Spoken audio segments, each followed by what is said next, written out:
Monsieur le technicien, là-haut, que je ne vous vois pas, est-ce qu'on peut baisser un tout petit peu le spot au moins sur l'écran?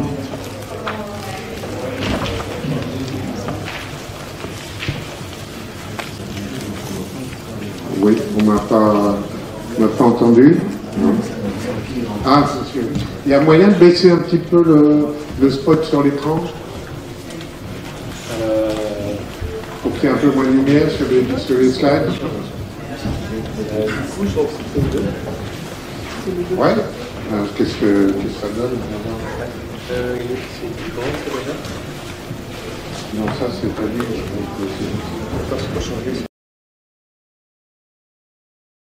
Vous n'avez pas eu trop de problèmes avec la grève du RER.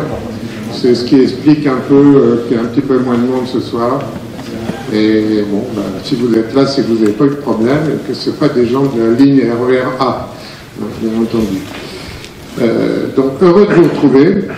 Au nom d'Universcience, de l'Observatoire de Paris et de la Société astronomique de France, on a le plaisir de vous accueillir pour cette dernière session du cycle de conférences sur le centenaire de la relativité générale, publié en 1915 par le vénérable Albert Einstein. Pour ceux qui ne me connaissent pas, mais depuis le temps où je viens de connaître, je m'appelle Jean-Pierre Martin, je suis physicien et président de la commission de cosmologie et membre de la SAF. Alors, avant de démarrer, j'ai trois petites choses à vous montrer. On m'a reposé la question sur comment peut-on voir les vidéos des conférences. Alors, je vous montre encore une fois.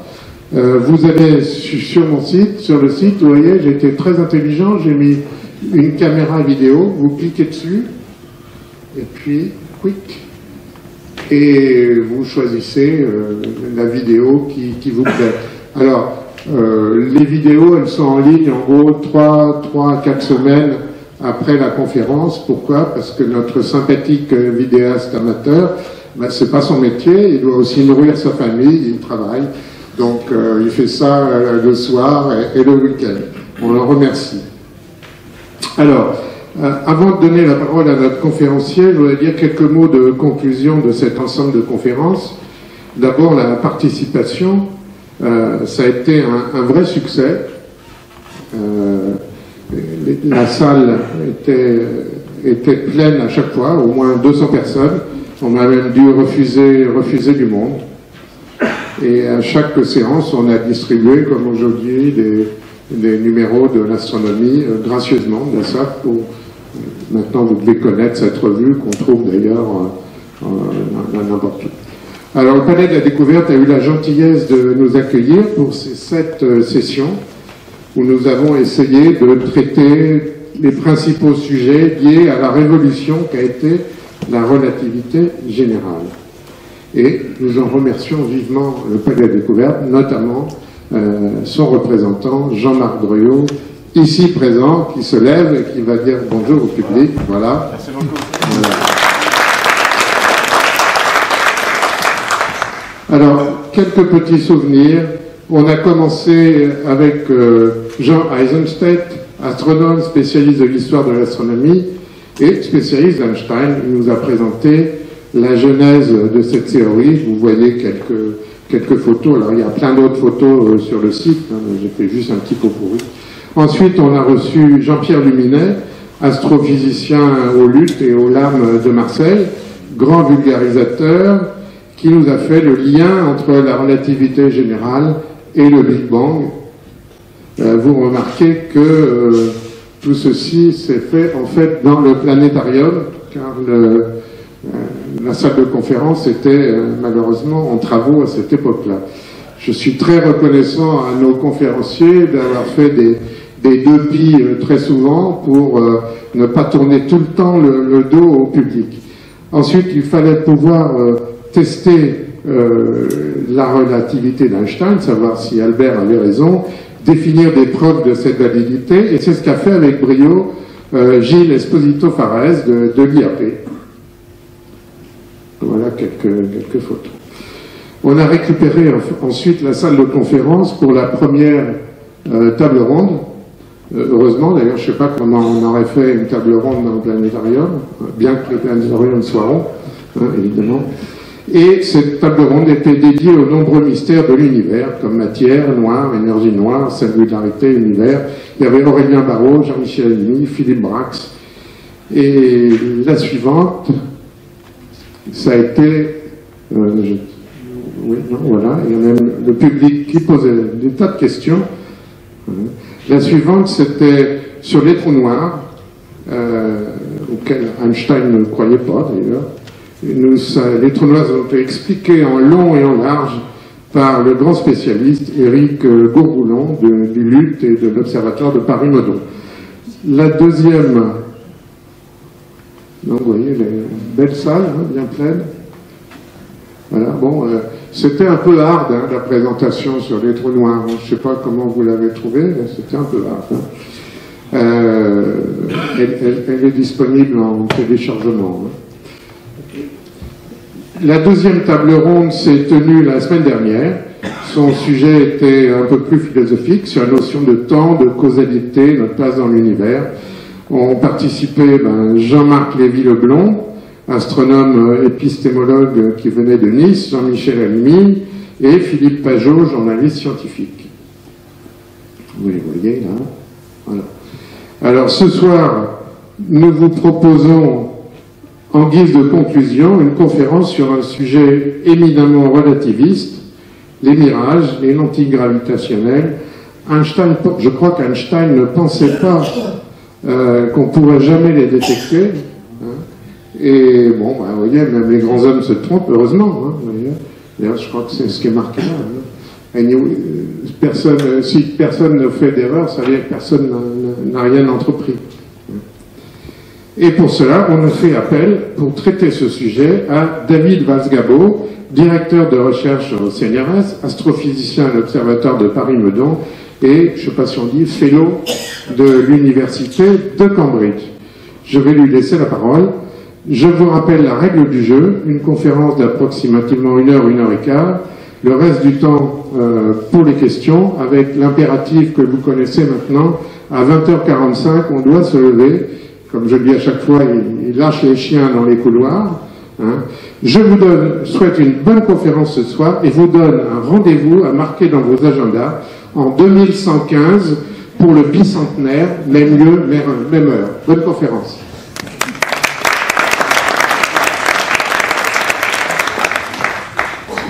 Merci Jean-Pierre. Lorsque nous avions commencé à planifier cet événement avec la période ouverte Jean-Pierre Martin et Jean-Michel Halimi, on avait pensé justement finir le cycle de conférences sur l'une des manifestations les plus spectaculaires de l'activité générale, les lentilles gravitationnelles. Les lentilles gravitationnelles sont une conséquence de la relativité d'Einstein, c'est pour ça que nous sommes en train d'y parler. Nous voyons ici Albert Einstein en 1943 dans son jardin à Princeton, mais ceci, il était déjà assez âgé, il n'a pas pu vérifier certaines des prédictions qu'il avait faites en 1936 sur les lentilles gravitationnelles. Donc l'histoire du concept de lentilles gravitationnelles est assez compliquée, ça date depuis le XVIIIe siècle, mais ça ne va pas être le sujet de cette conférence. Aujourd'hui, ça va être plutôt comment, astrophysiciens du XXe siècle, utilisons les lentilles gravitationnelles comme véritable couteau suisse pour mesurer toutes les propriétés que nous allons voir dans un instant. Donc, comme nous avons vu pendant ce cycle de conférences, nous sommes tous habitués à la vision newtonienne de la gravitation. Nous pensons que la gravitation est une force dans le cadre d'un espace et d'un temps absolu. Et ce qu'a fait Einstein il y a exactement un siècle, c'est nous dire tout le contraire, c'est qu'en fait, la gravitation n'est pas une force, mais simplement l'expression de la courbure de l'espace-temps. Et qui dit courbure d'espace-temps va dire des mouvements qui ne sont plus inertiels, qui ne sont plus droits, et on peut le constater de la façon suivante. Imaginons que nous sommes dans un ascenseur assez éloigné de la Terre, et nous prenons 2 boules de pétanque. Si nous étions dans l'espace sans aucune attraction, les 2 boules de pétanque tomberaient éventuellement au plancher de l'ascenseur à la même distance qu'on les lâche. Donc, si elles sont séparées de 1 mètre, ils vont tomber au plancher à 1 mètre. Mais le fait qu'il y a un effet de gravitation, vont faire que ces deux boules de pétanque vont se rapprocher.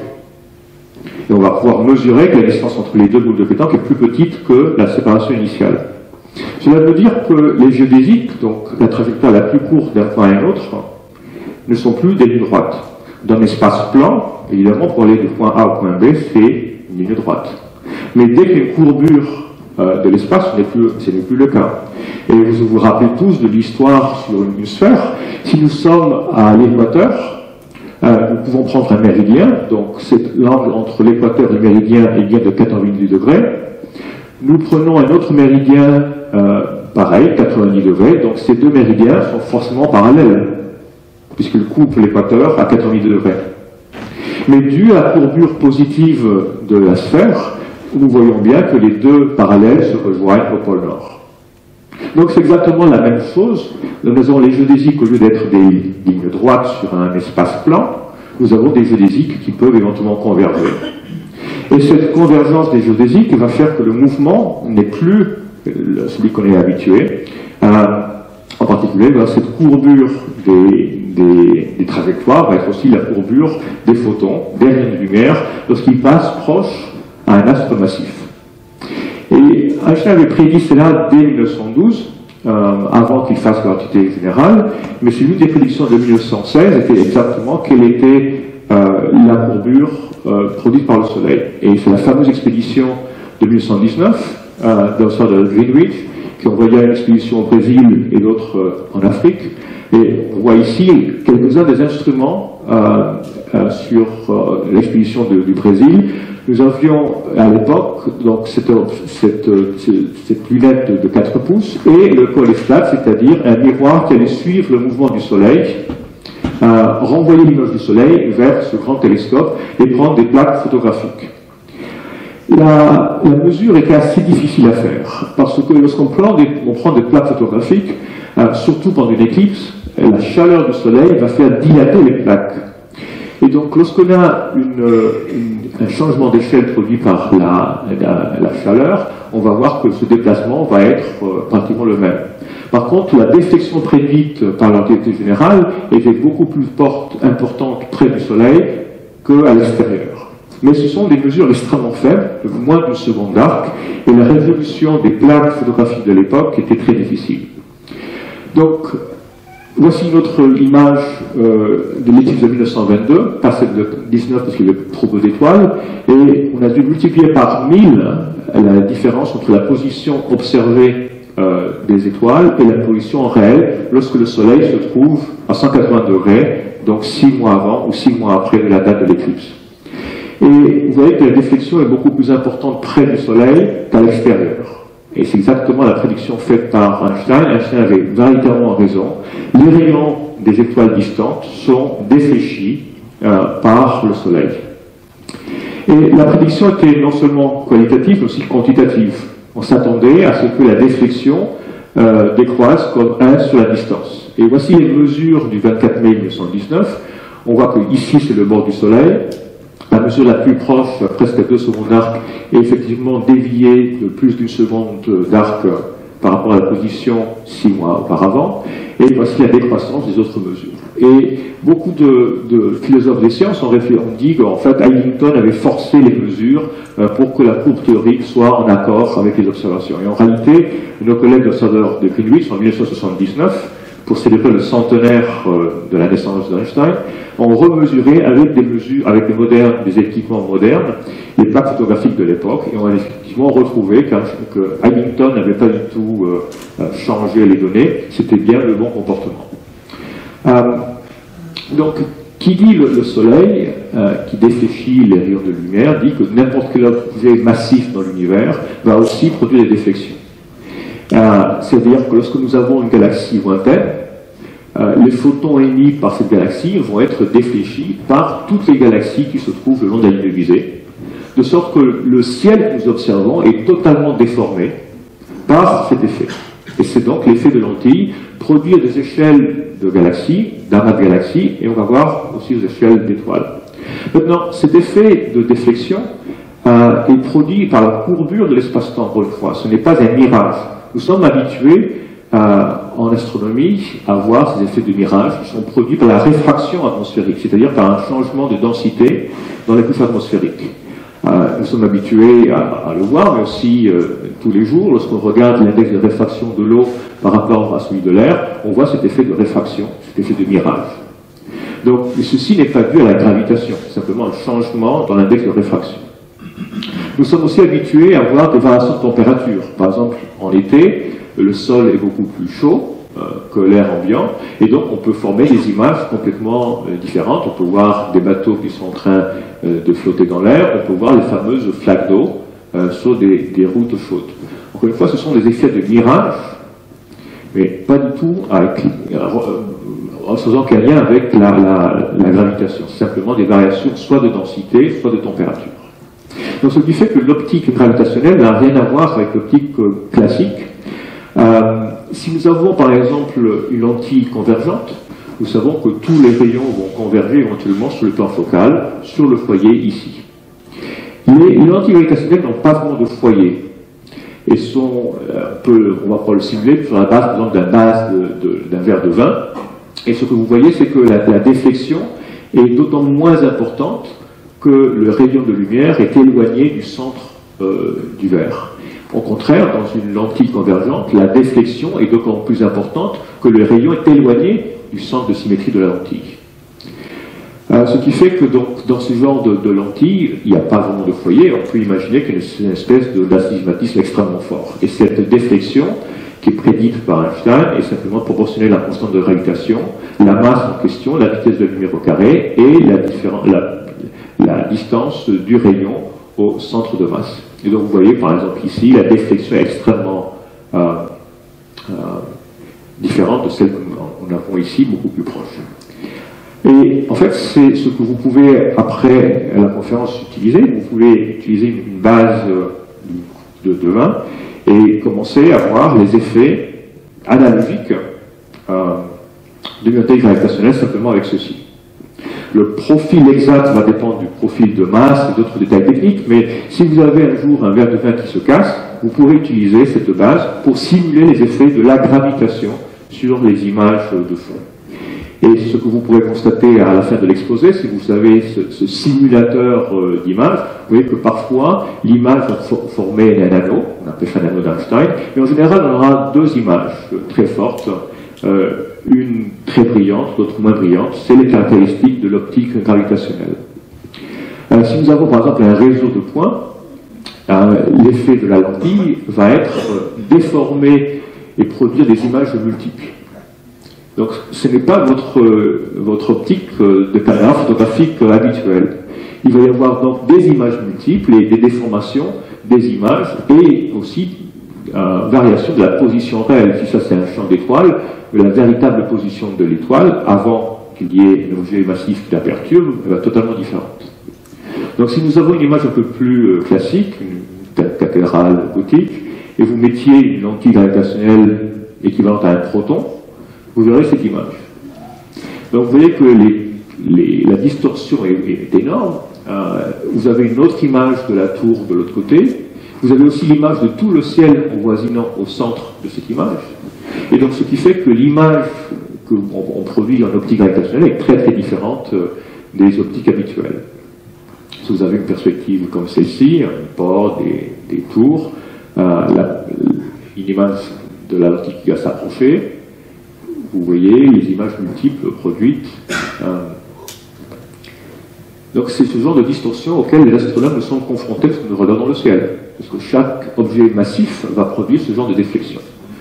Donc voici encore une fois une simulation, mettons un astre assez brillant, on va voir que les étoiles qui sont assez proches vont non seulement être perturbées dans leur position, mais ils vont produire aussi d'autres images. Des images multiples ou la déformation des images des étoiles ou des galaxies. Donc tout ceci était quelque chose de tout à fait théorique jusqu'en 1979. En 1979, des collègues anglo-américains découvrent un quasar double. Vous avez vu que les quasars, ce sont les noyaux actifs de galaxies. C'est des noyaux extrêmement petits qui brillent autant que la galaxie tout entière. Et nous pensons que cela est produit par l'accrétion de matière autour d'un trou noir supermassif de quelques millions à quelques milliards de masses solaires. Mais le fait, c'est que trouver deux quasars séparés par 6 secondes d'arc dans le ciel est extrêmement peu probable.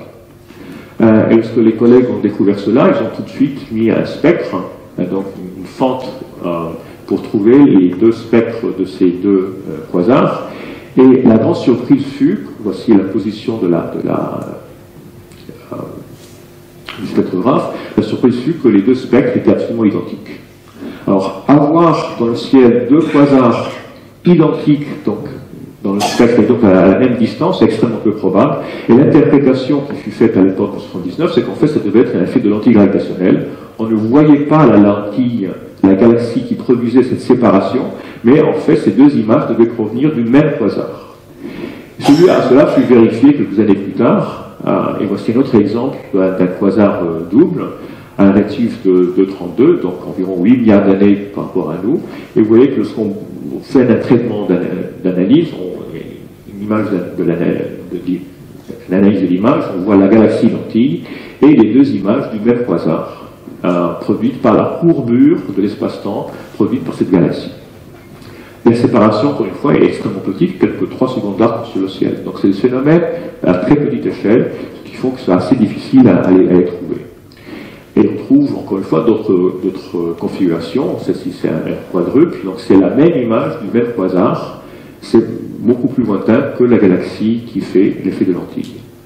Et maintenant, on fait des sondages pour trouver ces lentilles, pour les raisons qui vont devenir claires dans un instant. Et on trouve toutes sortes de configurations, des images quadruples, des arcs. On trouve, vous voyez, ces 4 positions, ces petits arcs, des images déformées. Et donc voilà la gravitation en action. Voilà l'effet de la courbure de l'espace-temps produite par ces galaxies massives. Alors ceci, c'est assez rare. Si vous prenez une image quand même du ciel, vous devez faire un zoom comme ici, d'un facteur 10 000, pour arriver à trouver quelque chose. Et vous voyez, l'espace est quand même très profond et très très riche en étoiles. Maintenant, ça va passer à des galaxies qui sont beaucoup plus faibles. Mais arriver à trouver des galaxies qui produisent l'effet de lentille, c'est extrêmement peu probable, parce qu'il faut quand même que la galaxie source, la galaxie lentille et nous-mêmes soyons sur la même ligne de visée. Dès que le paramètre d'impact est un peu élevé, quelques minutes d'arc, l'effet va être très faible. Il faut qu'il y ait vraiment une coïncidence le long de la ligne de visée pour arriver à trouver ce genre de phénomène. Donc vous voyez, les galaxies, celles-ci n'ont pas la chance d'avoir une galaxie derrière elles, mais celle-ci en particulier a une coïncidence remarquable avec une galaxie qui est derrière, beaucoup plus loin. Et dans ce cas où la ligne de visée est presque parfaite entre les 3 objets, l'observateur, nous-mêmes, la galaxie lentille et la galaxie source, alors on forme un anneau. Mais vous voyez qu'on a dû explorer le ciel pour arriver à trouver ce genre de phénomène extrêmement peu probable. En fait, il faut regarder environ 1 million de galaxies pour que l'une d'entre elles produise cet effet de lentille. Alors, vous voyez par exemple, ça c'est la position véritable de la galaxie, et voici les deux images, une moins brillante, l'autre plus brillante. Lorsque le paramètre d'impact va être monté en 0, on va voir une espèce de flash ou un anneau. On a vu ces anneaux aux échelles de galaxies. Par exemple, voici des images prises avec le télescope spatial Hubble de galaxies elliptiques rouges, extrêmement massives, donc typiquement 10 puissance 12 masse solaire. Et les images en bleu sont les galaxies déformées par l'action de la gravitation des galaxies rouges, des galaxies qui sont en arrière-plan. Alors, la façon de vérifier cela, c'est vérifier que la distance de la galaxie rouge est beaucoup plus proche que la distance de la galaxie bleue. Donc c'est vraiment un effet de lentille, les galaxies ne se trouvent pas dans le même plan. Il y a d'autres objets, par exemple celui-ci, vous pouvez imaginer que c'est aussi une lentille. Pas du tout, les deux galaxies dans ce cas, en fait, se trouvent à la même distance. Et cette galaxie rouge est en train d'attirer, de déformer une galaxie bleue, et par effet de marée, le même effet que le Soleil et la Lune, est en train de produire ce genre d'effet. Alors vous pouvez vous poser la question, est-ce qu'il y a une possibilité qu'il y ait 4 objets le long de la ligne de visée? Et dans ce cas, on aurait 2 anneaux d'Einstein. On a trouvé un seul cas, et c'est celui-ci. Vous voyez, ici on a enlevé la galaxie lentille, vous voyez un anneau d'Einstein, donc une galaxie qui se trouve derrière celle-ci, et un deuxième anneau d'Einstein, beaucoup plus lointain, d'une galaxie encore plus lointaine.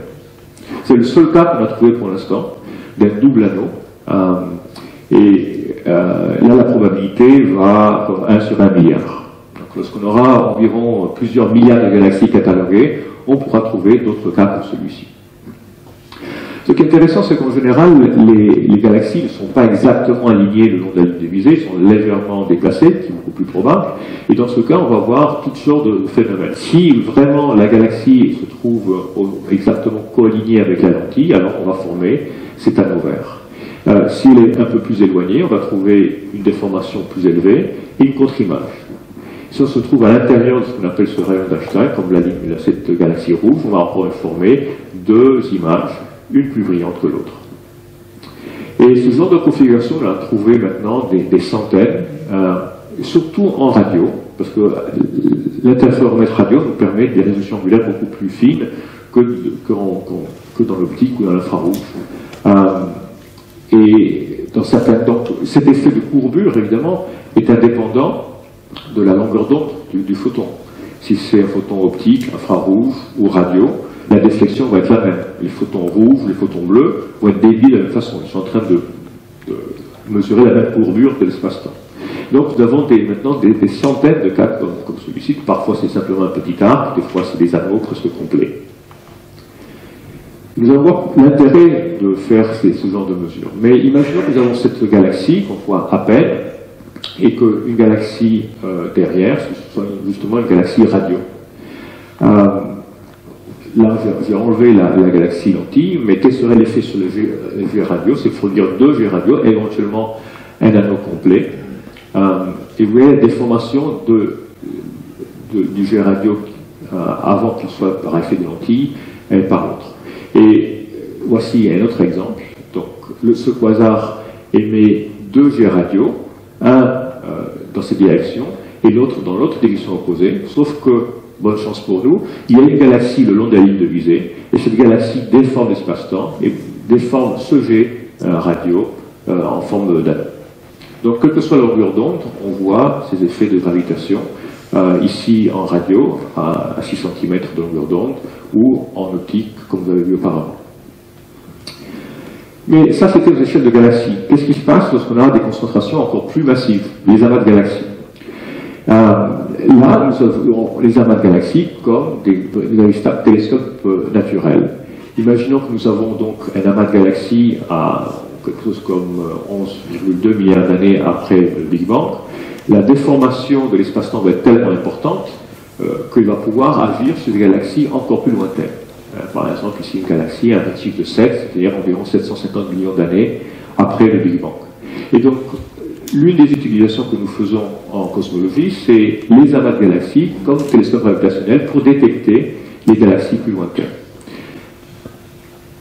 Voici un champ de galaxies, et voilà ce qui se passerait si on aurait un amas de galaxies devant, entre ces galaxies et nous.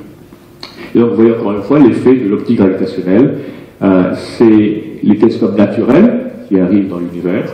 Ce genre de déformation sont celles que produit justement la courbure de l'espace-temps aux échelles des amas de galaxies.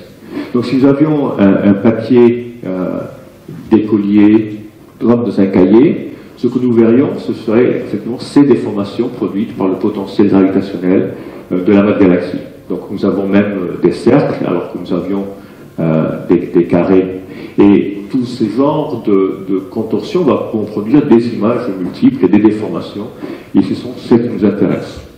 Donc voici une simulation de galaxies bleues d'arrière-plan, des galaxies rouges d'avant-plan, et vous voyez que selon la position relative des galaxies d'avant-plan et d'arrière-plan, nous avons des images multiples, des fois des images même radiales. Bon, ces images-là sont les mêmes que les galaxies qui se trouvent ici, simplement totalement déformées. Donc lorsque nous regardons avec un peu de ce genre de déformation, et c'est effectivement le cas, en 1986, le premier cas d'arc gravitationnel fut détecté au télescope Canada-France-Hawaï par une équipe de Toulouse. Et ce genre d'arc que vous voyez ici, ce sont des galaxies d'arrière-plan, totalement déformées par la courbure de l'espace-temps des amas de galaxies. Et maintenant, on trouve, chaque fois qu'on explore des images suffisamment lointaines, profondes de ces amas de galaxies, on arrive à trouver ce genre d'amas. Et vous voyez ces arcs, et parfois on voit même la déformation produite par la galaxie elle-même au sein de l'amas de galaxies. parfois on a des arcs extrêmement longs. Encore une fois, ça c'est une petite galaxie bleue, comme celle-ci ou celle-là, qui a la bonne chance pour nous de se trouver derrière cet amas et donc être totalement déformé. Et la gageure a été justement de prendre les spectres de ces arcs pour vérifier qu'ils se trouvaient bien beaucoup plus loin que les amas. Au début, lorsqu'on a découvert ces arcs en 1986, on pensait que c'était des explosions qui avaient lieu au sein des amas de galaxies. Et ce n'est qu'en prenant donc, les spectres, donc en mesurant la distance, on s'est aperçu que ces arcs se trouvaient beaucoup plus loin que les amas. Mais c'est beaucoup plus intéressant que ça parce que si on fait l'hypothèse que les lentilles ont la même distribution que la matière visible, vous voyez les effets sur les galaxies lointaines. Vous voyez que la forme de ces arcs n'a rien à voir avec les observations. Donc on peut inférer que la distribution de matière noire ne suit pas la même distribution spatiale que la matière lumineuse. Donc lorsqu'on regarde les propriétés de la matière noire, on sait que la distribution spatiale ne peut pas être la même que la matière lumineuse. Voici l'autre simulation où là, la distribution de matière noire est beaucoup plus étendue que la matière lumineuse. Et vous voyez, les propriétés sont beaucoup plus semblables aux observations.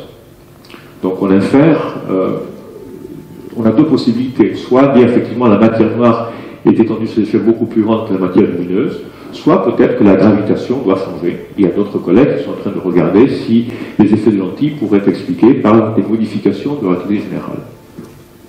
Mais si on prend l'hypothèse conservatrice de la matière noire, vous voyez que la forme même des arcs observés vous indique que la matière noire est beaucoup plus étendue que la matière lumineuse. Et lorsque vous avez des galaxies multiples, par exemple ici celle-là en jaune, celle-là en rouge, ça c'est les vraies positions des galaxies en croix, et ça c'est les vraies images lorsque vous avez un amas d'avant-plan. Vous voyez la morphologie extrêmement variée d'arcs, de petits arcs. Donc nous avons un champ très très profond de galaxies, nous allons voir une énormité d'arcs, de petits arcs, etc. Parfois nous avons la même galaxie, imagée à plusieurs reprises, donc celle-ci c'est une galaxie bleue, et en fait la même galaxie qui se trouve derrière cet amas, mais des images multiples. Et les images multiples parce que le potentiel, la courbure, n'est pas quelque chose de simple comme dans un trou noir. Chacune des galaxies de l'amas produit sa propre courbure, et l'ensemble de ces courbures peut produire des images multiples.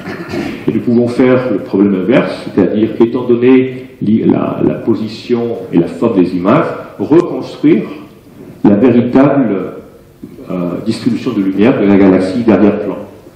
Cela suppose des hypothèses sur les distributions de matière noire qui dominent la courbure de cet amas. Mais, comme je disais au début, ce qui nous intéresse peut-être encore plus, c'est pas seulement la déformation des images, mais aussi le fait que la lumière va être amplifiée par cet effet de courbure. Et donc, nous utilisons notre télescope naturel, les amas de galaxies, pour détecter des objets extrêmement faibles, extrêmement lointains. Ici, vous avez des images du télescope spatial Hubble. En optique, on ne voit rien du tout. En infrarouge, on commence à voir quelque chose. Et Spitzer, notre télescope infrarouge spatial, on voit que cette source est extrêmement brillante. Donc cela veut dire que dans le domaine optique, elle ne brille pas. Dans le domaine infrarouge, elle est très brillante. Cela ne peut être qu'une galaxie extrêmement lointaine. Et donc toutes les galaxies qui sont à des récifs au-delà de 7, 8, voire 10, donc les premières galaxies qui sont détectées par ce moyen, c'est véritablement grâce à l'effet d'amplification produite par l'effet de lentilles. Et avec ce genre d'amas, on arrive à trouver des galaxies, des récifs de l'ordre de 10. Et parfois, cette même image de cette galaxie lointaine est dédoublée et amplifiée. Alors, nous avons la gageure que pour arriver à vérifier le redshift de cet objet tellement rouge, aucun des télescopes actuels, même avec les 10 mètres, parvient à obtenir un spectre. Donc il va falloir attendre la génération des 30 et 40 mètres pour arriver à trouver un spectre infrarouge, ou peut-être avec le JWST, le télescope spatial qui sera lancé en 2018, obtenir les spectres de ces images et vérifier qu'ils se trouvent effectivement à des récifs de 10. Donc c'est vraiment les premières traces de formation de galaxies, les galaxies fossiles les plus anciennes que l'on peut détecter. Et encore une fois, c'est grâce à la courbure de l'espace-temps produite par cette amas de galaxies. Qui dit galaxie dit évidemment étoile. Et qui dit étoile dit évolution des étoiles. Et vous savez que les étoiles plus massives que 8 masses solaires ou 3 masses solaires vont exploser sous la forme de supernovas. Et voici par exemple les supernovas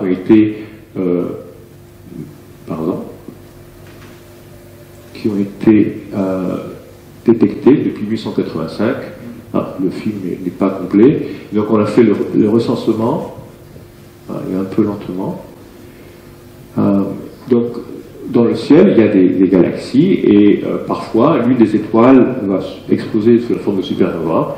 Elle va être aussi brillante que l'ensemble des étoiles de cette galaxie. Et donc la question que vous pouvez vous poser, qu'est-ce qui se passe si une supernova est amplifiée par effet de lentille? C'est justement la chance que nous avons eue l'an dernier. En regardant encore une fois un amas de galaxies, on a pu trouver cette quadruple image d'une supernova. Une supernova d'une galaxie qui se trouve à un magnitude 1.49, alors que l'amas de galaxies se trouve à 0.54, beaucoup plus proche. On a eu énormément de chance, parce que, dans ce cas, on a ces 4 images-là produites par la courbure produite par cette galaxie, mais on a d'autres images, parce que cette galaxie-là a été aussi imagée dans d'autres endroits du ciel à cause de cette courbure. Et donc, ces mêmes supernovas de cette galaxie lointaine a été imagée dans 3 positions différentes dans l'amas. Et avec des images multiples, on a pu faire la courbe de lumière et donc s'assurer que ces points de lumière étaient effectivement une supernova qui avait explosé. Et nous sommes au début de l'exploitation de ces images. Voici la position de la supernova par rapport à la véritable galaxie une fois reconstruite. Et nous sommes en train de faire des séries temporelles de cette supernova, parce que ça nous permet de mesurer le taux d'expansion, la constante de Hubble, à cette distance-là. Donc, qui dit étoile, dit bon, très bien, on a vu la déformation produite par des galaxies sur des quasars distants, on a vu la déformation produite par des amas de galaxies, mais on peut imaginer qu'on a une étoile aussi lointaine, une étoile proche. Donc, l'étoile proche va aussi déformer l'image de l'étoile lointaine. Sauf qu'évidemment, la courbure produite par cette étoile va être beaucoup plus faible. La masse est beaucoup plus faible. On avait vu que la déflexion était proportionnelle à la masse. Donc la déflexion va être tellement faible que la séparation entre les images est trop petite pour être résolue, même par interférométrie. Mais on a vu que les images étaient amplifiées, et donc l'image de l'étoile lointaine, elle est constante dans le temps, mais si par hasard il y a une lentille qui passe entre elle et nous, elle sera amplifiée. Et c'est une expérience qui a eu lieu dans les années 90 pour justement trouver ce genre d'événements. Donc vous voyez par exemple ici une étoile, ça c'est le flux en fonction du temps. Cette étoile était tout le temps constante. Il y a évidemment des moments où il y a la Lune, donc on ne peut plus l'observer. On la réobserve, toujours constante, et tout d'un coup on voit qu'elle augmente et elle rediminue. Et la variation, comme vous pouvez voir ici, c'est une magnitude, donc c'est un facteur presque 3 en flux, c'est énorme. Et donc vous voyez qu'une étoile qui est tout à fait normale, tout d'un coup au maximum, est extrêmement brillante. Et nous interprétons cette courbe de lumière comme étant produite par quelque chose, on ne sait pas quoi, mais qui est passé entre cette étoile et nous pendant environ une semaine. Et c'était la façon de trouver justement la matière noire. Cette matière noire est collapsée sur des formes d'objets compacts, on appelait plus tard des machos, des objets compacts dans le halo. On allait pouvoir les détecter par cet effet. Et il y a eu plusieurs collaborations, la collaboration Eros française, essentiellement de Saclay et de Marseille, la collaboration Hogel des Polonais, et la collaboration Macho entre les Australiens et les Californiens. Donc 3 équipes concurrentes qui ont regardé les nuages de Magellan, le centre de notre galaxie, pour trouver ce genre d'événements, et donc mettre en évidence de la matière noire baryonique dans notre propre galaxie. Et donc les résultats de spectaculaires, on a donc trouvé une nouvelle composante de notre galaxie qui produit ce genre d'événements. Ce qui nous intéresse aussi, c'est qu'est-ce qui se passe si la lentille, donc celle qui passe entre l'étoile et nous, a une planète, une exoplanète. Alors dans ce cas, ce que l'on va voir, c'est donc l'amplification par l'étoile, mais aussi une amplification beaucoup plus courte, produite par la planète. Donc si vous regardez les images, la série temporelle d'images, vous voyez cette étoile qui va augmenter en flux, arriver à un maximum, et puis éventuellement, quelque chose de beaucoup plus court, produit par la courbure de l'exoplanète. C'est absolument incroyable, mais c'est donc la troisième méthode que nous avons pour détecter des exoplanètes. Nous avons les vitesses radiales, le mouvement réflexe de l'étoile produit par la planète. Nous avons les transits. Et la troisième méthode de trouver des exoplanètes, c'est justement l'effet d'amplification gravitationnelle.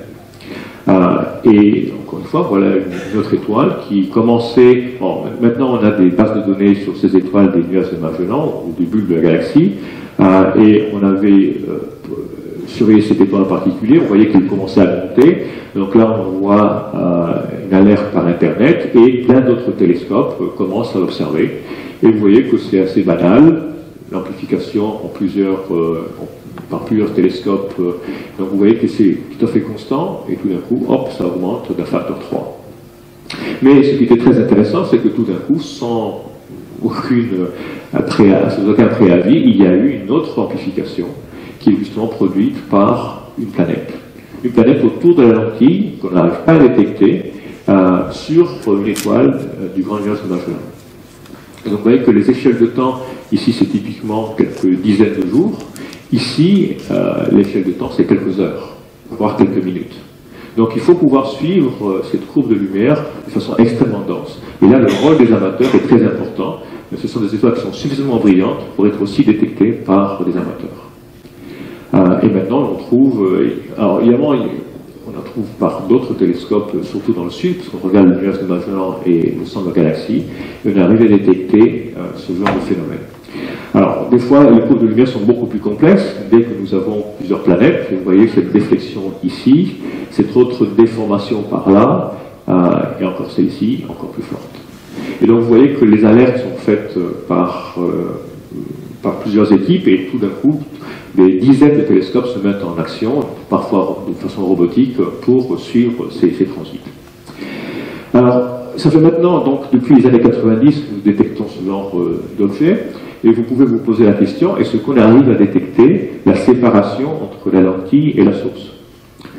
C'est ce qu'on vient de faire avec quelques collègues il y a quelques mois. Ça, c'est l'observation avec le télescope spatial. Il faut évidemment être très patient, on a attendu presque 20 ans, mais vous voyez la séparation entre la lentille et l'étoile source. Et ceci en plusieurs filtres, et d'autres collègues de l'IAP l'ont fait avec le télescope Keck. Vous voyez que ceci c'est environ 20 secondes d'arc, et la séparation entre la lentille et la source est de 6,61 millièmes de seconde d'arc. Donc c'est extrêmement difficile, mais la patience a eu raison. Maintenant on arrive donc il y a 20 ans, ces deux images étaient collapsées dans une seule position.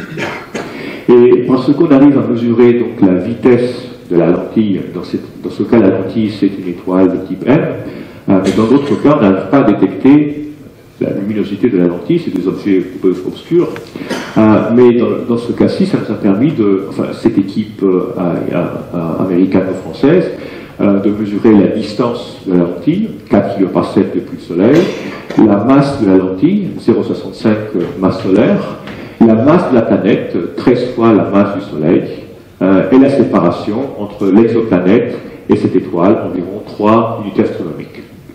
Donc vous voyez, c'est une combinaison assez exceptionnelle, on arrive à mesurer la séparation entre la lentille et la source. Mais on va pouvoir faire ça de façon systématique, et même des propositions de satellites spatiaux pour arriver à faire cela de façon systématique sur tous les événements de micro-lentilles qu'on peut détecter vers les nuages de Magellan ou vers le centre de la galaxie. Mais évidemment, les courbes de lumière sont beaucoup plus complexes. Dès que nous avons deux corps, nous n'avons plus l'amplification simple que nous avions vue. Selon la position relative entre le système binaire et la source, nous avons toutes sortes de courbes de lumière assez biscornues. Donc il faut pouvoir détecter cela de façon automatique. Qu'est-ce qui se passe si on avait par exemple les systèmes solaires à 4 kPa? Ben voilà le type d'amplification qu'on verrait sur une étoile de type solaire, accompagnée d'un système solaire équivalent au nôtre. Nous aurions des désamplifications et des amplifications, donc des pics multiples. Et c'est le but de ces observations, essayer de trouver non pas une seule exoplanète, mais trouver des systèmes exoplanétaires. Dans ce cas, on a encore une fois, selon la trajectoire de l'exoplanète par rapport à la source, nous allons voir des positions, des pics totalement différents. Donc c'est vraiment une gageure de plus en plus complexe, mais qui vaut la peine parce que cette façon de détecter l'exoplanète n'est pas biaisée par les vitesses radiales, donc des objets très massifs proches de l'étoile, ou par le plan orbital, comme pour le cas des transits. Donc c'est vraiment très intéressant d'avoir des méthodes complémentaires de détection d'exoplanètes. Le problème, c'est qu'une fois détectée cette exoplanète, on ne peut plus la remesurer, c'est juste cette amplification-là, mais nous pouvons avoir accès avec des télescopes plus importants, voir cette séparation et éventuellement les caractériser. Mais qui dit étoile ou planète, dit aussi évidemment trou noir. Qu'est-ce qui se passe dans un cas excessif? On a vu cet effet produit par la petite courbure de l'espace-temps produite par l'exoplanète. Qu'est-ce qui se passe dans le cas d'un trou noir où là la courbure devient infinie au centre? Alors là, ça devient très intéressant parce que si nous avons une source, nous avons un trou noir et nous avons ici un observateur, selon l'impact entre le photon, le rayon de lumière et le trou noir, on peut soit avoir simplement une déflexion, on est suffisamment loin et donc on a des images multiples, comme dans le cas par exemple, du Soleil, mais si le rayon de lumière passe suffisamment proche du trou noir, alors la lumière peut faire plusieurs boucles avant de venir vers nous. Et donc qu'est-ce qui va se passer? On va trouver des séries d'anneaux concentriques autour du trou noir. On n'a pas encore détecté, et nous sommes extrêmement actifs pour le faire. Peut-être que le trou noir central de notre galaxie, qui a 3 millions de masses solaires, on pourra détecter justement des images multiples avec le nouveau instrument sphère que l'Observatoire de Paris a construit, qui est en train d'installer au VLT. Donc, ce qu'a fait ici Alain Riazuelo, c'est faire une simulation. Si nous avons un trou noir, voici le rayon de Schwarzschild, et voilà l'effet de lentilles produit par ce trou noir sur un fond, un arrière-fond qui serait notre galaxie. Et vous voyez, pour une fois, ce qu'on avait vu dans les autres simulations, mais qui n'était pas aussi extrême, on voit par exemple toute la Voie lactée qui est imagée ici. Et évidemment, les échelles ici sont extrêmement faibles. Nous avons des étoiles qui vont être imagées à la fois ici et ici et ici de façon multiple, selon le nombre de boucles que les photons vont en faire autour du trou noir. Donc la gageure va être de trouver justement des systèmes d'images multiples pour mesurer non seulement la masse du trou noir, mais aussi éventuellement son aplatissement. Vous savez que les trous noirs, Eric vous l'a expliqué, ne dépendent que de 3 paramètres: la masse, le speed, donc la vitesse de rotation, qui fait des images encore plus différentes, éventuellement le champ magnétique. Donc ça, c'est des trous noirs stellaires. Qu'est-ce qui se passe au centre des galaxies, où là nous avons des trous noirs supermassifs? C'est le cas par exemple ici, un quasar quadruple produit par essentiellement le trou noir central de cette galaxie en vert. Donc c'est 4 images du même quasar à un redshift de 1.7, alors que la galaxie est extrêmement proche, vraiment très proche de nous, et la séparation typique, encore une fois, c'est quelques secondes d'arc. On aimerait bien voir des images encore plus proches du trou noir central. Mais de la même façon que ce trou noir est en train de produire cette macro-séparation de quelques secondes d'arc, on voit aussi que chacune de ces étoiles de la galaxie ici codée en vert va aussi produire un effet de lentille à des échelles beaucoup plus petites.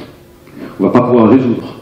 Et donc ce que l'on va voir en fait, c'est que chacune de ces étoiles, de ces images de quasars, va être plus ou moins amplifiée selon le fait qu'on ait la chance ou pas d'avoir une étoile de la galaxie lentille qui amplifie. Et donc chacune de ces images de quasars va être amplifiée de façon différente parce que le nombre d'étoiles, le nombre de la divisée va être différent. Et donc ce que l'on observe, c'est que la courbe de lumière de chacune de ces images de ce quasar distant, comme vous voyez ici, de 90 à 96, change. Et elle change non pas parce que le quasar est en train de changer, mais simplement parce qu'il y a différentes étoiles de la galaxie lentille qui sont en train de produire des effets de micro-lentilles. Donc vous voyez les courbes de lumière, par exemple ici en rouge de celle-ci, on va la retrouver un peu plus tard dans la courbe verte. Donc il y a des délais temporels. Et voici par exemple une simulation d'un quasar distant, lorsque chacune de ces étoiles est en train de produire cet effet de micro-lentille que nous avions vu vers les nuages de Magellan. Mais ça va très simplement produire des images multiples. Et s'il y a une étoile de la galaxie qui va être juste dans la ligne de visée, elle va produire ce flash, comme nous avions vu pour les événements micro-lentilles. Et donc ce qui fait que les images du quasar vont commencer à changer, courbe de lumière. Et l'analogie que vous pouvez vous faire, c'est la suivante. C'est un peu comme si vous regardiez les traces des vagues à la surface d'une piscine produites par le soleil. Donc les petites ondes, les vaguelettes que vous allez avoir à la surface du soleil, à la surface de la piscine, vont faire converger les rayons de lumière, et donc vous aurez des plages beaucoup plus brillantes. Dans d'autres cas, les ondes à la surface de la piscine vont au contraire diluer l'effet du soleil, vous aurez des plages beaucoup plus noires. Et donc voici l'effet aussi d'amplification. Encore une fois, ce n'est pas le mouvement d'onde, mais simplement la courbure de l'espace-temps produite par les petites étoiles qui se trouvent dans la galaxie haute.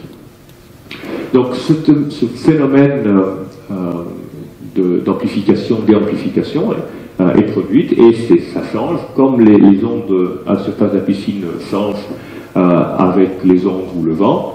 Les petites ondes, c'est l'équivalent des étoiles qui se déplacent dans la galaxie lentique.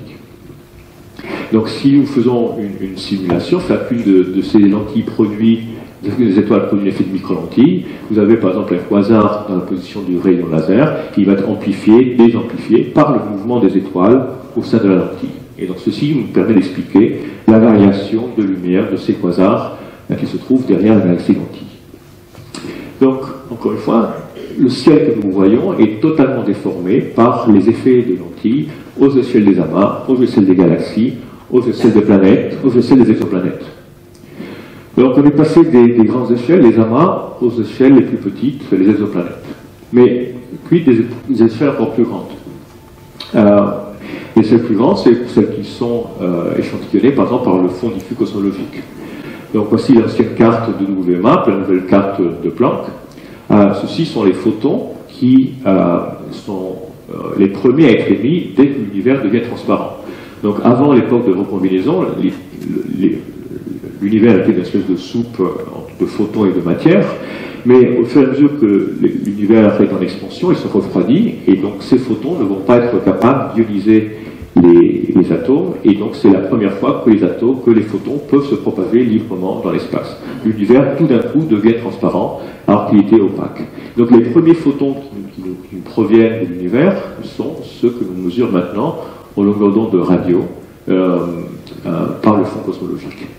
Et évidemment, ces photons-là, ils ont dû passer par plein d'autres galaxies qui se sont formées entre cette époque-là et nous. Donc ils ont été totalement déviés par l'effet de lentille.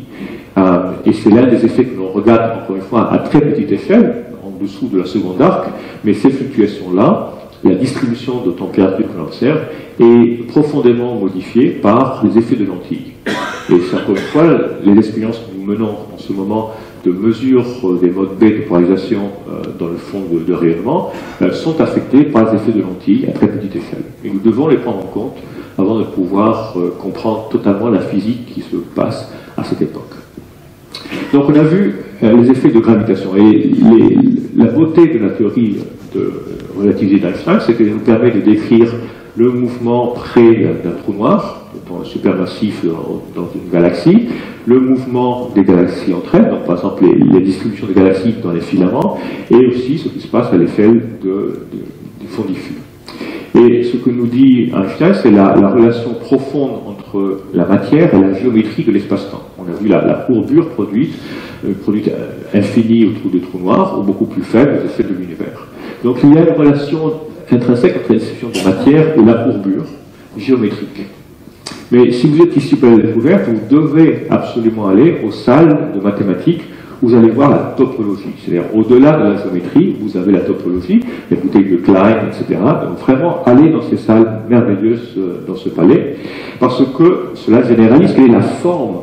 Donc imaginez que l'univers n'est pas une forme de sphère, de salle à cheval, mais à une topologie non triviale comme celle-ci. Qu'est-ce qui se passerait? Un photon qui serait émis par une galaxie ici aurait plusieurs chemins possibles pour nous arriver. Et évidemment, ceci est une branche extrêmement active de la cosmologie. Quelle est la forme de l'univers?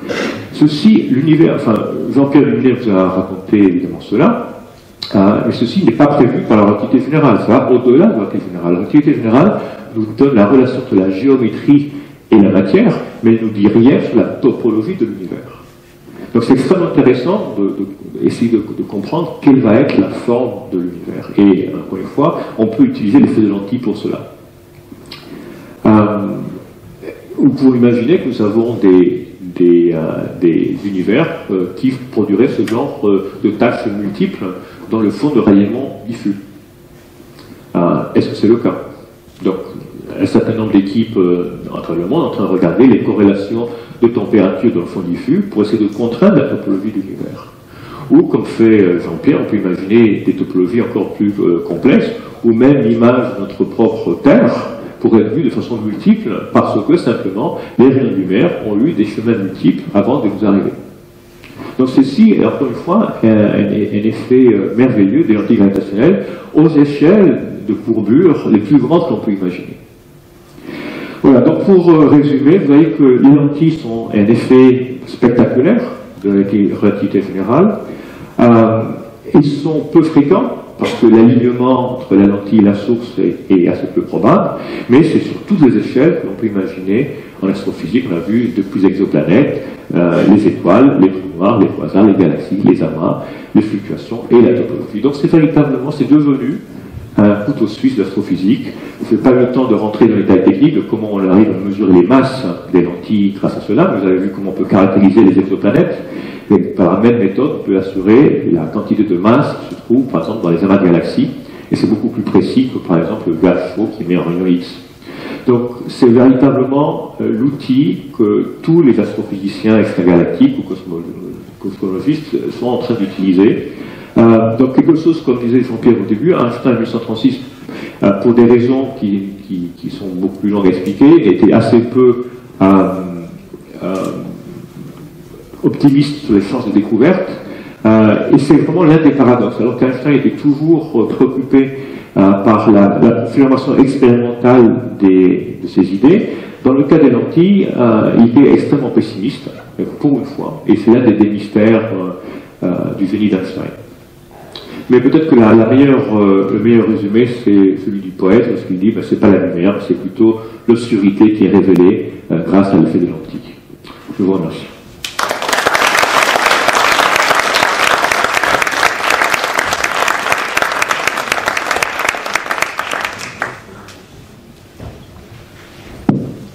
Merci David, très intéressant. Donc je suppose que vous avez des questions. Moi j'en ai une, je voudrais que tu éclaircisses ma lanterne. Le CMB, le bruit de fond que l'on voit, que l'on mesure, en fait c'est faux. Enfin, ça ne correspond pas à l'image exacte de la surface de première diffusion. Mais tout est faux. Ah, tout est faux parce que on rentre chez nous. L'image que l'on voit du ciel est toujours perturbée par cet effet de lentille. Mais est-ce qu'on peut revenir en arrière? Est-ce qu'on peut reformer la... Exactement. C'est ce. Si on connaît la distribution de matière le long de la ligne de visée, on peut reconstruire quelle est la véritable image et on l'a fait pour le bruit de fond. Alors pour le bruit de fond, c'est plus compliqué parce qu'on n'a pas tous les objets le long de la ligne de visée. Il y a beaucoup d'objets massifs qu'on ne peut pas encore détecter parce qu'ils ne sont pas assez brillants. Alors, une question. On va montrer que les galaxies, enfin la matière se répartit sur des filaments. Vous avez montré tout à l'heure une image. Est-ce que ça tient compte justement de ces effets gravitationnels ou est-ce que la représentation ne tient pas compte de cet effet? Voilà, c'est une très bonne question et d'ailleurs c'est encore une fois l'un des sujets de recherche actuels. Lorsqu'on a ces filaments, on essaie de trouver quel va être l'effet sur les galaxies qui se trouvent plus loin. L'effet est beaucoup plus faible. On appelle ça le régime faible de lentilles gravitationnelles. Ce que j'ai montré pour l'instant, c'est le régime fort, où il y a des images multiples. Dans le régime faible, on n'a pas d'images multiples, on a simplement une déformation des images. Donc au lieu d'avoir des images, mettons, elliptiques des galaxies, elles sont légèrement tordues, et d'une façon systématique. On appelle ça la polarisation, pas électromagnétique, mais polarisation du champ gravitationnel, qui fait que ces effets faibles de lentilles nous permettent en fait de reconstruire la fonction de masse de ces filaments. Et c'est d'ailleurs l'un des buts de la mission Euclide européenne, c'est justement de mesurer l'effet faible de lentilles gravitationnelles produite par la distribution à grande échelle des galaxies. Mais c'est l'effet extrêmement faible, et je ne suis pas rentré dans les détails, c'est un peu plus technique. Mais c'est exactement ça.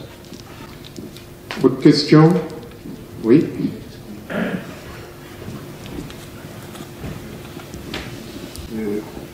voudrais savoir la déviation. Quel est le rapport par rapport à la déviation newtonienne qu'on pourrait avoir, puisque à cause de la quantité de mouvement de la lumière, forcément il y a une déviation. De combien, quel est l'écart si moi, par exemple, je disais c'est du newtonien?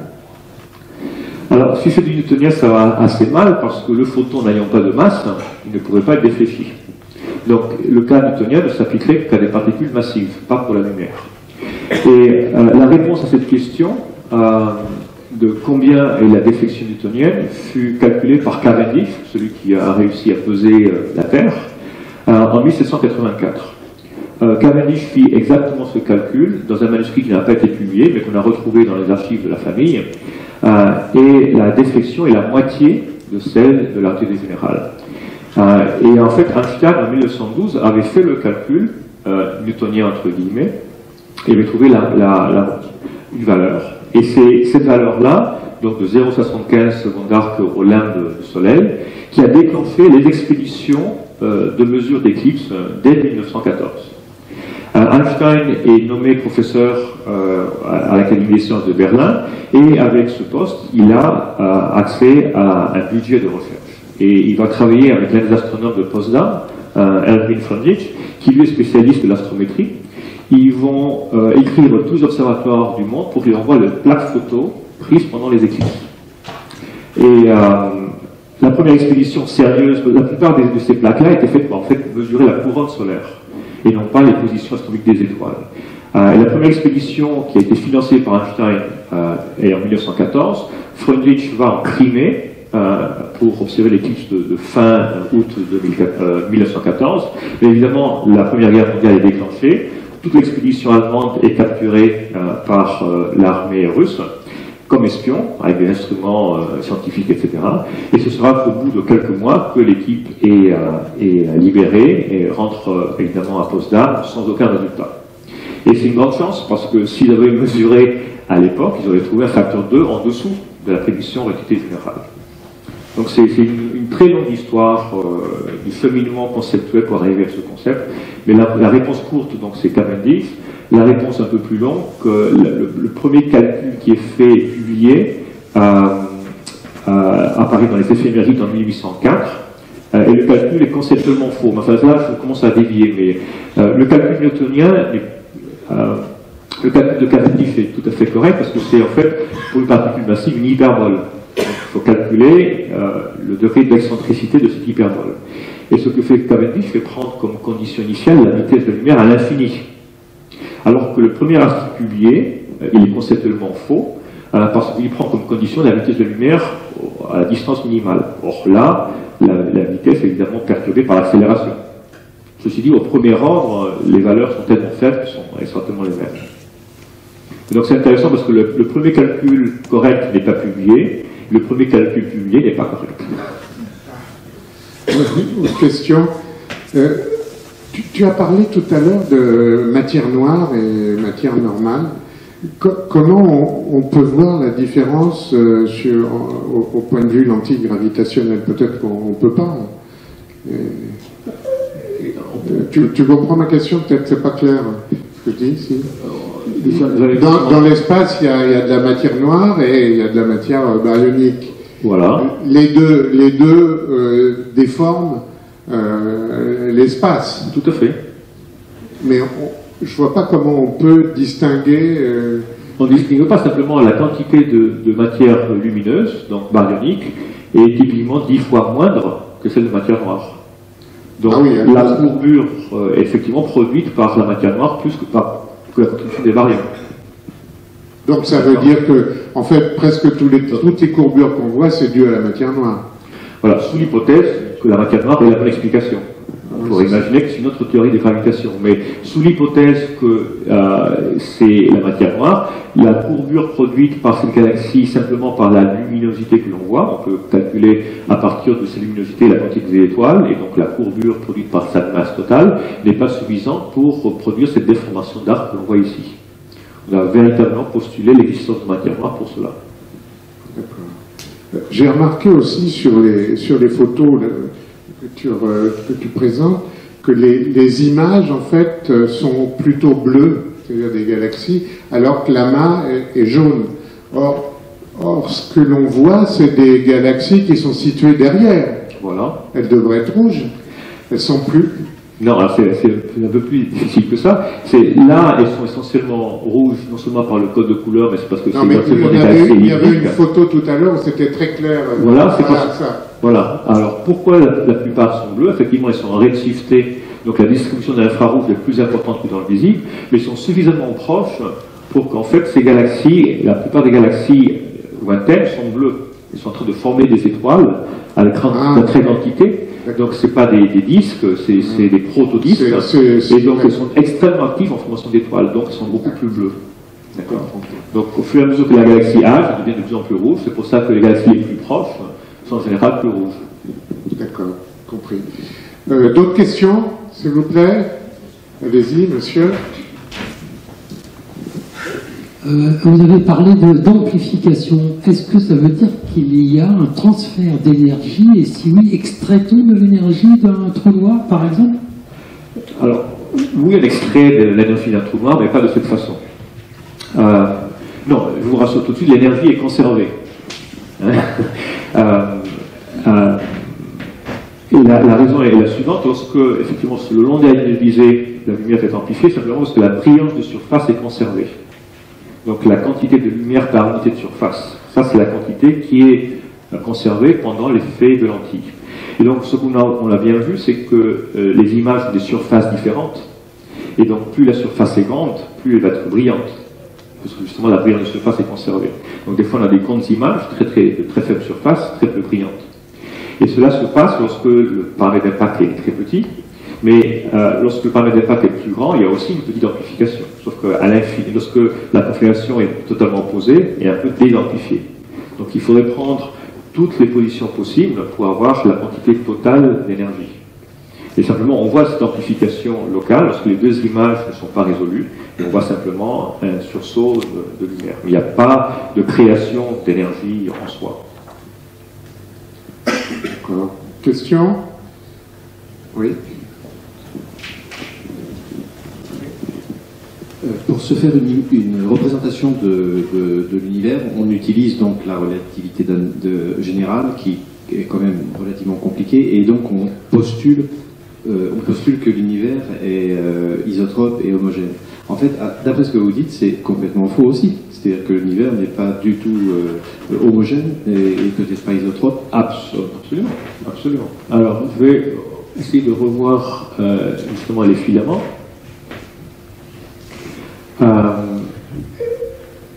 Alors, pourquoi on prend des solutions homogènes et isotropes? Simplement parce que c'est beaucoup plus facile. Donc on a le maximum de symétrie dans les solutions, on peut les résoudre, et ce que vous avez Friedman en 1922 arrive à le faire. Donc, a priori, c'est un standard presque de beauté, d'esthétisme en science. On prend la solution la plus symétrique parce qu'elle va être la plus belle. Mais les observations nous démontrent justement que l'univers n'est pas homogène. Il est quand même très isotrope. Si on regarde les fluctuations de température ici et là, elles sont les mêmes à 10-6 près. Donc, on regarde l'invariance par rotation, les propriétés de l'univers dans cette direction-là et dans celle-là sont vraiment les mêmes. Donc, on peut dire que l'univers est isotrope au moins à grande échelle. Évidemment, pas à petite échelle, d'ailleurs, on a des lentilles. Par contre, le fait que, évidemment, la distribution de galaxies n'est pas homogène. Et on le voit parce que dans les cartes de galaxies, on voit que les galaxies se retrouvent essentiellement dans les amas, et les amas se retrouvent à l'intersection de filaments. Donc c'est une distribution clairement non homogène. Et bien entendu, on a fait des solutions aux équations d'Einstein qui étaient non isotropes et non homogènes. Donc il y a une pléthore de solutions qui ont été explorées depuis les années 50 jusqu'aux années 90, les unes plus complexes que les autres. Donc il y a les solutions de Bianchi, enfin, c'est merveilleux là. Et maintenant, il y a une espèce de renouveau en réalité générale, parce qu'on commence à regarder ces modèles avec un peu plus de détail, justement parce que l'univers n'est pas homogène.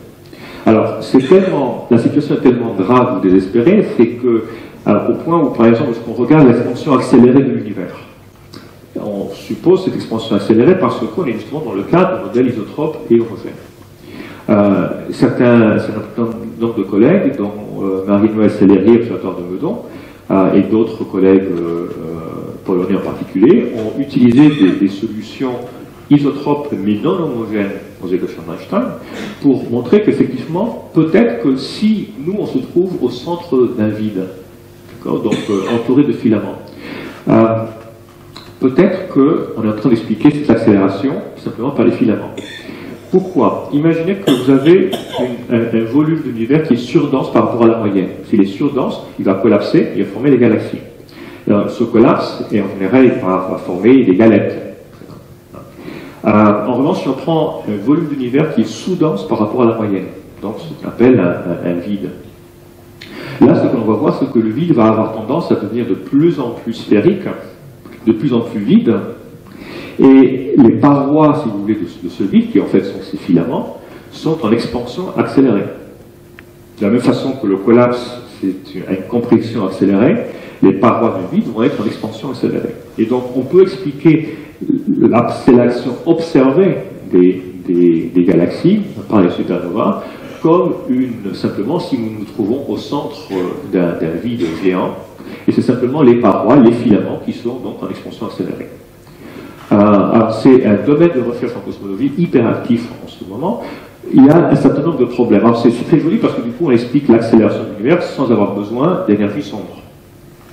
Mais le modèle a quand même des problèmes, parce que se trouver au centre d'un vide, c'est anti-copernique.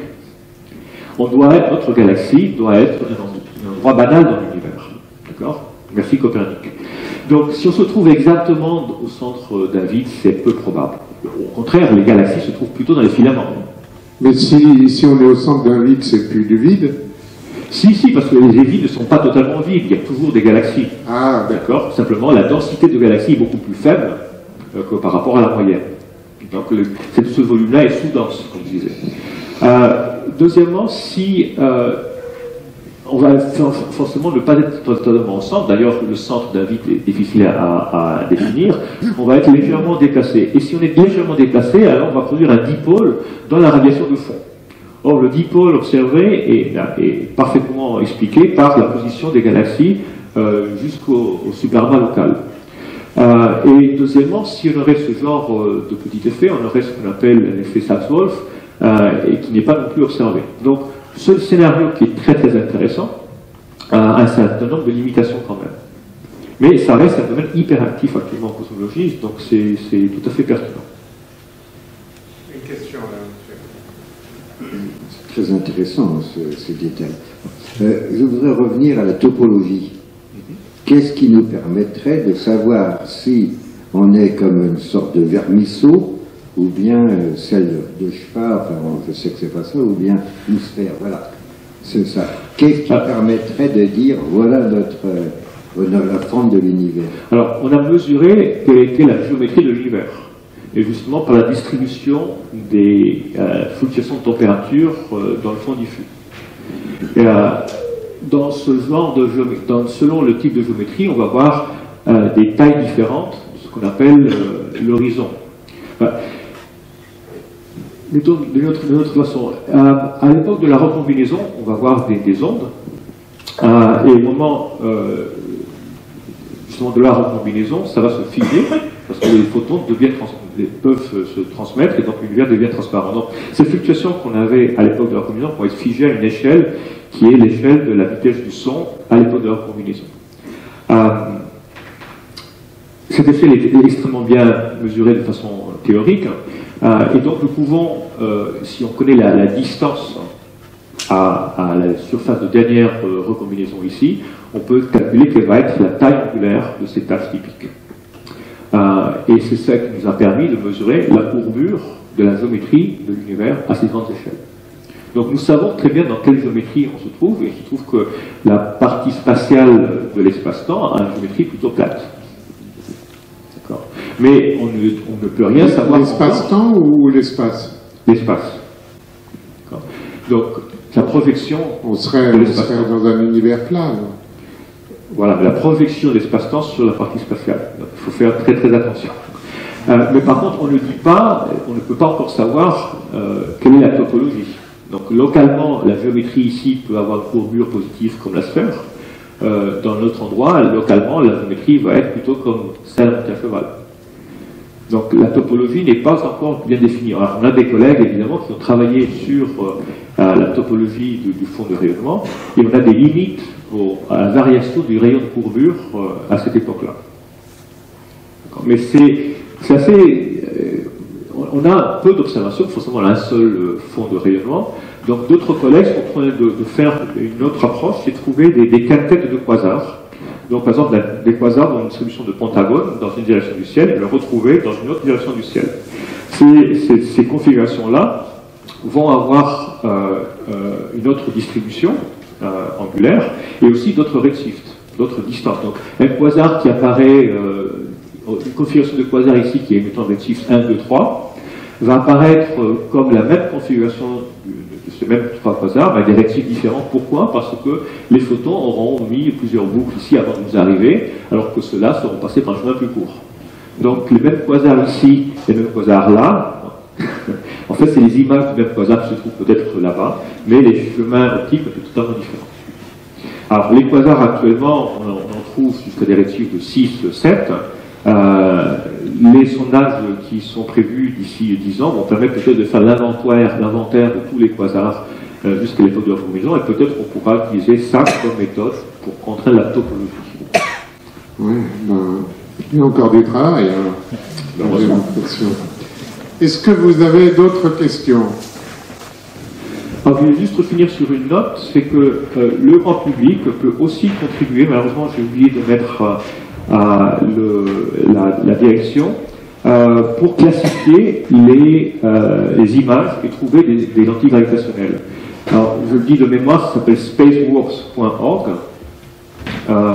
Oui, en Amérique aussi, ils font ça. Voilà, non, mais ça c'est une simulation internationale. Et donc, ce qu'on présente au public, c'est des images prises essentiellement au télescope de Hawaï pour identifier des galaxies lentilles. Et le public a identifié plusieurs dizaines de milliers de candidats lentilles. Maintenant, les collègues qui sont en train de faire ce programme doivent faire un suivi spectroscopique pour vérifier que c'est justement des lentilles. Mais donc, le public en général peut contribuer à la recherche actuelle sur lentilles gravitationnelles, de la même façon que le public a contribué à classifier la morphologie des galaxies du catalogue Sloan, ou trouver aussi des exoplanètes. Donc, cette page web permet en fait d'abord de s'entraîner à classifier et trouver des configurations de lentilles avec des faux positifs, des vrais cas, etc. Donc je vous encourage à aller sur cette page spaceworks.org qui vous entraînera à trouver d'autres galaxies.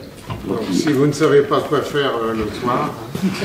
Est-ce que vous pourriez, s'il vous plaît, réexpliquer une de vos diapos qui était sur la distribution en fonction de la distorsion, de près vers le milieu? La distorsion? Oui. Il y avait une courbe de distribution, une courbe de Gauss et...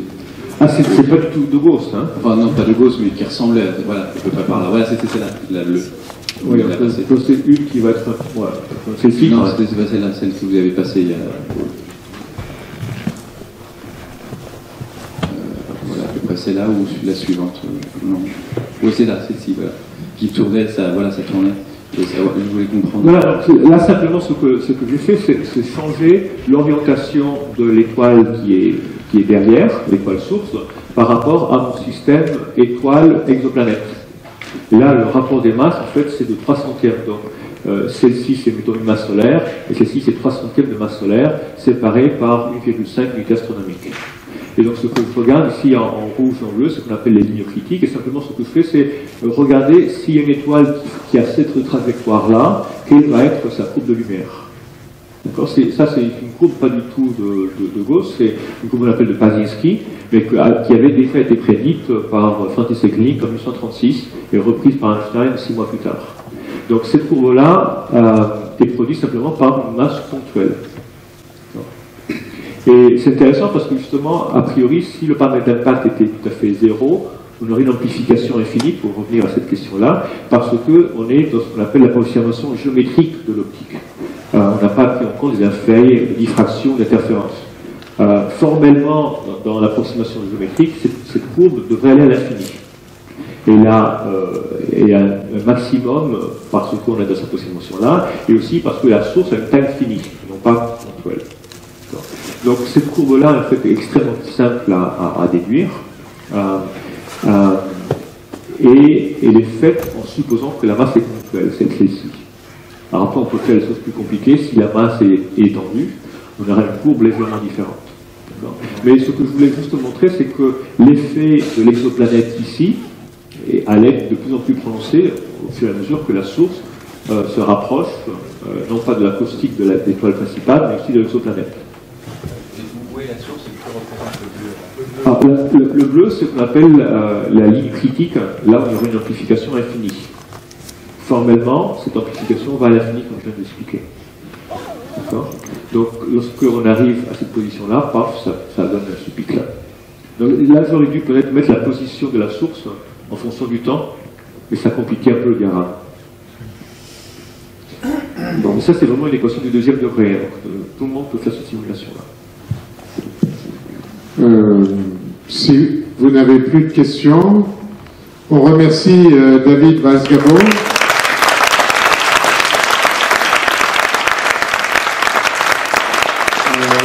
Bonne soirée, et puis je vous donne rendez-vous en 2115 pour le bicentenaire. On sera peut-être un peu